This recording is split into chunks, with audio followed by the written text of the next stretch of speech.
Big TV digital exclusive breaking news చూస్తున్నాం. అఘోరికి సంబంధించినటువంటి వార్త బ్రేకింగ్ అందుతోంది మనకు.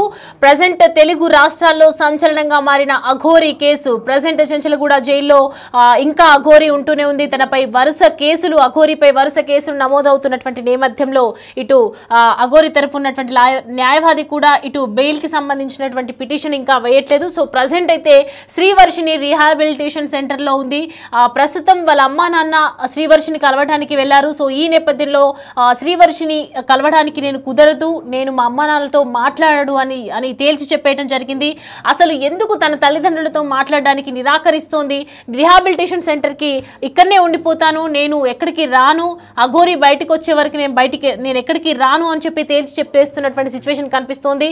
సో ప్రజెంట్ మనం దానికి సంబంధించి విజువల్స్ కూడా చూస్తున్నాం. వర్షినికి సంబంధించి ఇటు అఘోరికి సంబంధించినటువంటి పోస్ట్ కూడా మనం చూస్తున్నాం. ప్రజెంట్ అయితే ఇంకా రీహాబిలిటేషన్ సెంటర్లోనే ఉంది వర్షిణిని కలవడానికి అమ్మా నాన్నలు తెగ ప్రయత్నిస్తున్నప్పటికీ కూడా శ్రీవర్షిని ఇంకా వాళ్ళని కలవడానికి అయితే నిరాకరిస్తూ వస్తోంది. కలవడానికి ఇష్టపడట్లేదు, తన మొహం కూడా చూడడానికి ఇష్టపడట్లేదు అనుగా తెలుస్తుంది.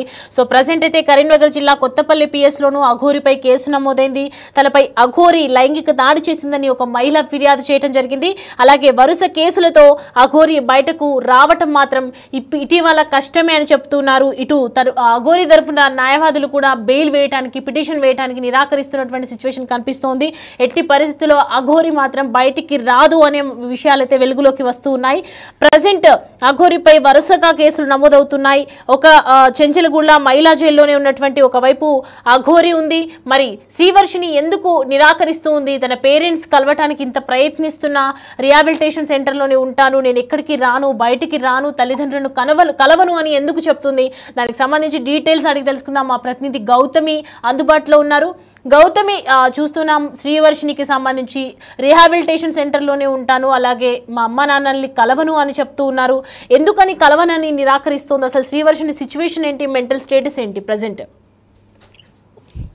రైట్ సౌమ్య, అయితే ప్రెజెంట్ మనం కనుక చూసుకున్నట్లయితే అందరూ కూడా శ్రీనివాస్ జైల్లో ఉన్న తర్వాత అసలు వర్షిని ఇక్కడ ఉంది. వర్షిని వాళ్ళ పేరెంట్స్ ఇంటికి తీసుకువెళ్లారా లేదా అనుకున్న టైంలోని ఇప్పటికీ కూడా నార్సింగ్ దగ్గర ఉన్న రిహాబ్ సెంటర్ లోనైతే తను పెట్టడం కూడా జరిగింది.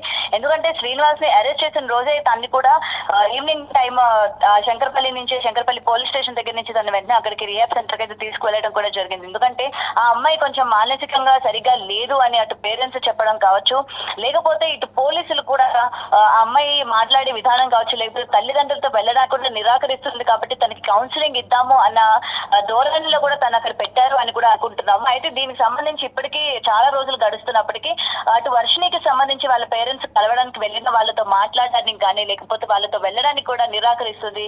ముఖ్యంగా ఇక్కడ చెప్పాలంటే తనకి శ్రీనివాసే కావాలి, అండ్ నేను శ్రీనివాస్ తోనే ఉంటాను, శ్రీనివాస్ జైల్లో ఉంటాను, నేను కూడా అక్కడే ఉంటాను తప్ప నేను ఇక్కడ నుంచి నా తల్లిదండ్రుల దగ్గర కూడా నేను వెళ్ళను, వాళ్ళని నా దగ్గరికి రావద్దని చెప్పండి అని చెప్పి కూడా తను కరాఖండిగా చెప్పిన పరిస్థితి కనిపిస్తుంది సౌమ్య.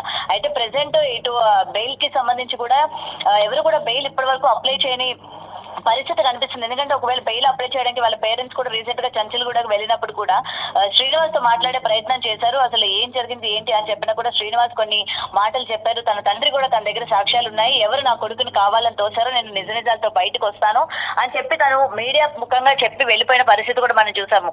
అయితే ఇప్పటి వరకు కూడా బెయిల్ అన్నది రాలేదు. ఈ బెయిల్ రాకపోగా ఒక కేసు తర్వాత మరొక కేసు అన్నట్టు ఇటు శ్రీనివాస్ పైన కేసులు నమోదవడం కూడా మనం చూస్తూ ఉన్నాము. అటు కరీంనగర్ లో కావచ్చు అమ్మాయిని లైంగికంగా వాడుకున్నారని, అలాగే ముట్టరాని చుట్టూ అంతా కూడా ముట్టాడు అని చెప్పి కూడా తను ఆ ఎఫ్ఐఆర్ కేసులో మొత్తం కూడా తను రాసుకొస్తూ ఉన్న పరిస్థితి కనిపిస్తుంది. మరి ఇటు తిను బయటికి రావడమే కాకుండా ఇలాంటి ఆల్టర్నేటివ్ కేసెస్ కూడా ఇంకా తన పైన నమోదు అవడం వెనక ఇంకా శ్రీనివాస్ బయటకు వచ్చే అవకాశాలు లేవు అని కూడా ఇప్పటికే కరాఖండిగా చెప్తున్నారు. మరి బెయిల్ కి ఒకవేళ అప్లై చేసినా సరే తన వైపు గట్టిగా వాదించే న్యాయవాది కూడా లేకపోవడం ఇందుకు ప్రధానమైన కారణంగా కూడా మనకి ఇక్కడ కనిపిస్తుంది. ఇటు వర్షిని కూడా రీసెంట్ గా మనకి అందుతున్న సమాచారం ఏంటంటే శ్రీనివాస్ పేరెంట్స్ కూడా వర్షిని దగ్గరికి వెళ్ళారు, వర్షతో మాట్లాడారు అని కూడా తెలుస్తుంది. మరి అయితే ఎందుకు మాట్లాడారు, ఏం మాట్లాడారు, అసలు అమ్మాయిని తనతో పాటు తీసుకువెళ్ళాలనుకుంటున్నారా లేదా అనే విషయాలు అయితే ఇంకా తెలియాల్సింది. ప్రెసెంట్ వాళ్ళ పేరెంట్స్ కనుక ఆ రోజు మీడియా ముఖంగా కూడా అడిగాము మనము, ఎందుకంటే మీరు వర్షిని పెళ్లి చేసుకున్నప్పుడు మీరు ఉన్నారా, వర్షిని ఇంటికి తీసుకొచ్చానని చెప్పాడు కాబట్టి మీరు ఉన్నారా అని అడిగితే వాళ్ళిద్దరు పెళ్లి చేసుకున్న సంగతి మాకు తెలియదు, ఆ అమ్మాయి ఎవరో కూడా నాకు తెలియదు అని చెప్పి కూడా శ్రీనివాస్ కుటుంబ సభ్యులైతే మీడియా ముఖంగా చెప్పడం కూడా జరిగింది. మరి ఇటు వర్షిని ఎందుకు ఈ విధంగా మాట్లాడుతుంది, అసలు ఎక్కడికి కూడా తను వెళ్ళడానికి ఇష్టం చూపించట్లేదు. రీసెంట్ గా కూడా ఒక మనిషిని నేను కలుస్తాను అని కూడా చెప్తూ ఉన్నారు. త్వరలో ఇంకొక 2 రోజుల్లో ఆ మనిషిని అయితే కలుస్తాను అనేది చెప్పడం జరిగింది. ఎందుకంటే ఆ మనిషి ఎవరు ఏంటన్నది ఇప్పటికే బయటికి చెప్పడం ఇష్టం లేక ఆ మనిషి ఇప్పటి వరకు బయటికి రావడం కూడా జరగలేదు. మరి ఆ మనిషిని ఎందుకు కలుస్తాననింది, అసలు ఏం మాట్లాడాలనుకుంటుంది, తను ఆ రిహాబ్ సెంటర్ లోనే ఎందుకు ఉండాలనుకుంటుంది, మళ్ళీ ఇప్పటి వరకు కూడా అటు వర్షిని పేరెంట్స్ కానీ ఎవరు కూడా తను చూసే ప్రయత్నం కానీ లేకపోతే తనకి నచ్చజెప్పి ఇంటికి తీసుకువెళ్లే ప్రయత్నం కూడా ఎవరు చేయలేదు Soumya. Right Gautami, thanks for the updates. Right, చూస్తున్నాం కదా ప్రజెంట్ అయితే అఘోరికి సంబంధించినటువంటి వార్త హల్చల్ చేస్తుందని చెప్పొచ్చు. ఒక అఘోరికి ఒకవైపు దానిని టెస్ట్ చేయడం జరిగింది, తను అడిది కాదు మొగది అని చెప్పి కొన్ని టెస్టుల్లో కూడా తేలిపోవడం జరిగింది. సో ప్రజెంట్ ఎవరిని కలవను అని చెప్తుంది శ్రీవర్షిని.